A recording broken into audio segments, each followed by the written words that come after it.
As SGA is looking at going back-to-back for the MVP, I figured I'd look back on his career, because he has one of the more interesting stories in league history. This dude literally got cut from his high school JV team in his freshman year, not buried on the depth chart, but fully cut. And the school he got cut from wasn't a powerhouse program.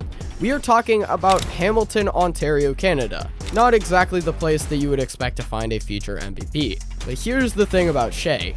He didn't take that as his sign to quit. Instead, he took it as fuel. And everything that's happened since that moment makes a whole lot more sense once you understand that. Shai was born in Toronto, but grew up about 40 minutes southwest along Lake Ontario in Hamilton with two former athletes as parents. His mom competed in track at the 1992 Summer Olympics, and his dad coached him and his cousin, Nikhil Alexander Walker, in basketball from the time that they were 10 years old. So before he even stepped in the gym, the work ethic and the discipline and the understanding of greatness was already there. But getting cut in 9th grade still sucks, and most people in that situation would have found that as a reason to walk away from the sport. Shai went in the opposite direction. He started convincing his coach to unlock the school gym at 6 in the morning so he could get his shots up. Practice after school, hit the Y, then head home to an early bedtime. His club coach, Dwayne Washington, talked about him a number of years later and said that he was never distracted on the court and that his concentration was some of the sharpest he'd ever seen. Furthermore, he set the bar as high as possible for himself. And those goals, those manifested into everything that you're seeing on the court today. He eventually decided to leave Canada entirely in 2015 to attend Hamilton Heights Christian Academy in Chattanooga, Tennessee. He was a teenager leaving his country because he decided the competition wasn't enough anymore. And he said it pretty matter-of-factly in an interview. Quote, "I just thought I needed to play better competition." And he said it with a straight face, like packing up and moving to a different country at just 16 is just another step that anyone would take. Shai and his cousin Nikhil shared a room in the house of their coach, Zach Farrell. Farrell noticed something different about the two immediately. They were both working extremely hard, extra shooting in the gym, one-on-one at the driveway at night, and they always brought focus to the court.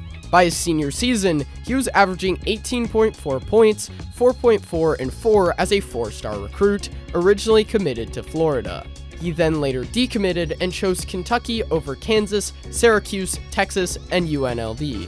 Shai was a one and done at Kentucky. He started the season coming off the bench behind a freshman point guard and was still managing to log over 30 minutes a game.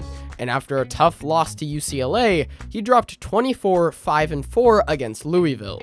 He worked his way into the starting lineup and took Kentucky all the way to the Sweet 16, with his final moment of his college career being a missed 3 at the buzzer trying to keep the season alive. For the year, he dropped 14.4 points per game while shooting 40% from 3. Not exactly the most jaw-dropping numbers, but the scouts were watching him every night and saw something in him. The patience, the angles, the way he never rushed his shots. So he declared for the draft, and the rest of the league had no idea what he was about to become. On draft night, the Hornets took him 11th overall in the 2018 NBA draft. But then they traded him to the LA Clippers same day for Miles Bridges and a couple of second-round picks. Thinking about that draft night trade, it seems borderline insane. So Shai showed up in LA and got to work with pretty much no adjustment period or no public backlash. Played all 82 games as a rookie, averaged 10.8 points, 3.3 assists, and 2.8 rebounds, and 1.2 steals per game. He made the all-rookie team, drawing praise from legends Kevin Durant and Steph Curry. 20 years old, playing in the NBA for the first time, and already drawing comparisons from two of the greatest players of his generation. Then the Clippers did something pretty brutal to him. They traded Shai to OKC as part of the Paul George trade. Now, Paul George goes to LA chasing a championship with Kawhi Leonard. Shai ends up in Oklahoma City, which at that point was a small market team that the entire league assumed was entering a rebuild period. This must have been pretty rough, because he went from a chance at a ring to no chance at all. Immediately, people were writing off the OKC Thunder before the season even started. And the same night that Shai ended up on the Thunder, The Thunder were trading away Russell Westbrook, their franchise piece of the last 11 years. His first season in OKC, he had Paul George running alongside him as a mentor, and honestly, that partnership might have been the most underrated chapter of this entire story. PG is one of the best point guards to ever play the game, and Shai absorbed all of it quickly. The way that you set traps with your dribble, the way that you bait defenders, and the way that you pace yourself across an entire season and save yourself for the brightest of bright lights. With all of this, his scoring jumped to over 19 points per game, and OKC surprised the entire league by managing to make the playoffs. The rebuild everyone predicted never actually happened because Shai wouldn't let it happen. But injuries slowed things down for the next couple of seasons.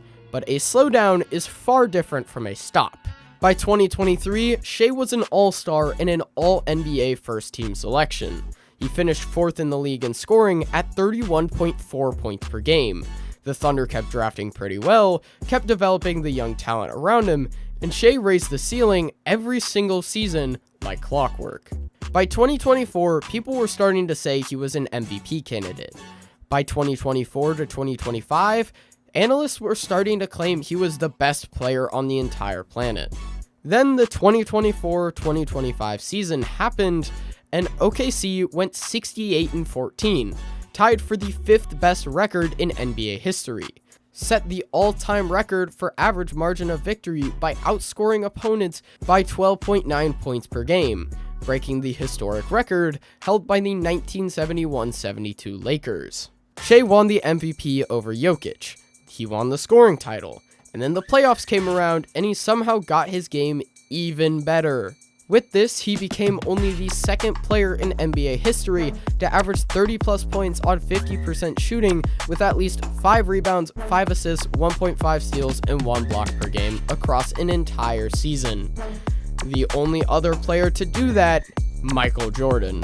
In the Western Conference Finals, he averaged 31.4, 8.2, 5.2, and 1.8 steals per game. Within that postseason run, he had 10 games with 30 plus points and 5 plus assists. The only other players in NBA history to do this at least 10 times in one playoff run are Michael Jordan and LeBron James. Then came Game 7 of the NBA Finals against the Indiana Pacers, and the Thunder claimed victory 103-91. Shai is named Finals MVP, becoming the first Canadian to ever win it, and he joins Kareem Abdul-Jabbar, Michael Jordan, and Shaquille O'Neal as the only 4 players in NBA history to win the regular season MVP, Finals MVP, and scoring title all in the same year. And the cherry on top of all of this?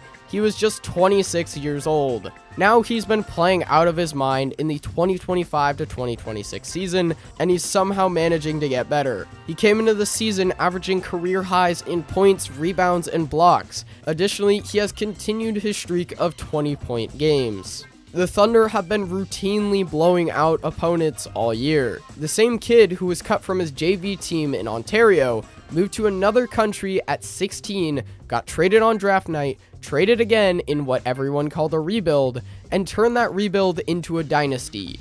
No super team, no crazy situation that he came into, just Shai Gilgeous-Alexander and greatness.